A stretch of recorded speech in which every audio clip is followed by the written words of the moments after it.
Bonjour, alors nouvelle semaine, cinquième sélection de la semaine pour les jeux de société du pôle. Pour venir les emprunter le vendredi 17h à 18h30, ça n'a pas changé. Pour venir les restituer, c'est le mercredi jusqu'à 18h30, ça n'a pas changé non plus. Je vais vous présenter les 6 jeux. Je vous rappelle, vous avez droit à un jeu par famille. Et si vous avez un deuxième jeu des anciennes sélections, en tout cas qui est au pôle, c'est également possible. Je vais commencer directement par le Dixit, un jeu qui a fait fureur il y a quelques années et qui fait toujours fureur. C'est un jeu où le principe c'est de faire deviner, non pas de faire deviner, de donner des thèmes ou des mots et de donner des cartes pour espérer retrouver le bon thème ou le bon mot. Sauf que tout le monde va essayer de donner sa carte qui va dans le sens du thème pour essayer d'induire les autres en erreur. Voilà, c'est un jeu qui se joue en une demi-heure, qui est assez sympa, qui se joue jusqu'à 6 joueurs et qui est accessible assez facilement pour tout âge puisque les cartes sont assez sympas, assez ludiques. Et par contre c'est pas toujours évident de trouver la bonne carte à poser au bon moment, mais voilà, Dixit qui fonctionne plutôt bien. Long of Four, deuxième jeu, c'est un jeu qui est très beau. Alors c'est un jeu de cartes qui est très sympa, moi je trouve les images qui sont plutôt sympas, et c'est un jeu qui est très proche du poker, où il va falloir faire des bonnes combinaisons pour gagner avec des cartes dragons, des cartes fleurs je crois. Et le but, voilà, c'est d'avoir la bonne combinaison pour l'emporter.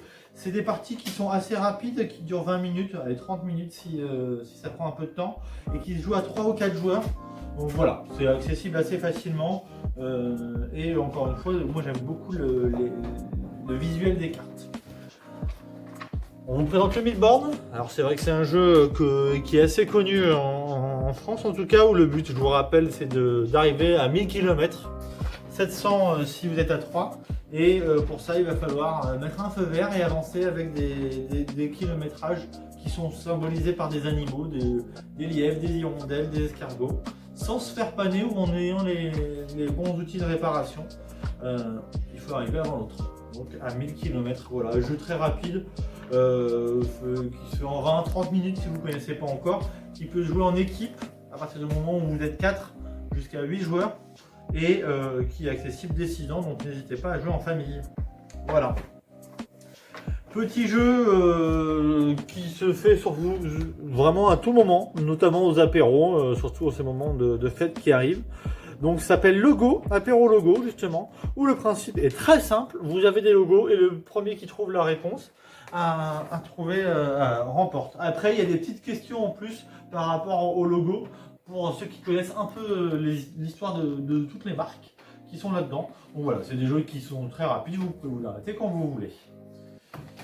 J'enchaîne avec une autre petite boîte, Anabi. Anabi, c'est un jeu de coopération où vous allez espérer faire le plus beau feu d'artifice. Et pour ça, il va falloir poser les cartes de feu d'artifice dans le bon ordre, de 1 à 5, et sur les bonnes couleurs. Donc il y a 4 couleurs possibles ou 5 couleurs possibles, je ne sais plus, 5 couleurs, vert, blanc, bleu, rouge et jaune. La difficulté de ce jeu, c'est que vous avez des cartes en main, mais vous êtes les seuls à ne pas voir vos cartes. Et c'est les autres qui vont vous donner des indices en fonction des cartes que vous avez en main, mais que vous ne voyez pas. Donc voilà, et chacun à son tour, vous allez devoir soit poser des cartes, soit donner des indices sur les cartes que les autres ont dans leur main. Voilà par rapport à Anabi, c'est des parties qui peuvent durer un quart d'heure à 20 minutes, en espérant que vous réussissiez à faire le feu d'artifice parfait. Il me semble que c'est 25 points. Bon courage et n'hésitez pas à nous dire si vous avez réussi. Enfin, Jamaïca, jeu de plateau qui est un peu plus long, qui va jusqu'à 45 minutes, 1 heure, où le principe c'est que vous allez être des pirates autour de l'île de la Jamaïque. Et c'est à la fois une course et à la fois une chasse au trésor, puisqu'il va falloir arriver le plus vite possible à faire le tour de l'île de la Jamaïque en étant le plus riche possible. Et à travers votre course, vous allez peut-être avoir des batailles navales ou alors des recherches spécifiques pour retrouver des trésors. C'est des jeux qui jouent avec des cartes et avec des dés, donc il y a une partie de science et une partie de stratégie évidemment. Voilà, Jamaïca, à partir de, il me semble, alors je ne sais plus, excusez-moi, je regarde, à partir de 2 joueurs jusqu'à 6 joueurs, donc voilà, vous pouvez jouer en famille également. Partie un peu plus longue évidemment, mais très sympa, autour du thème de la Jamaïque, où les cartes et même le plateau est très sympa aussi au niveau de la calligraphie. Voilà pour la sélection de la semaine. La semaine prochaine, ce sera une nouvelle sélection, mais comme ce sera juste avant les vacances, ce sera une sélection un peu différente, un peu particulière. Vous en saurez plus à ce moment-là, mais il y aura quand même la possibilité d'emprunter pour les vacances des jeux. Voilà, bonne semaine à vous et à la semaine prochaine.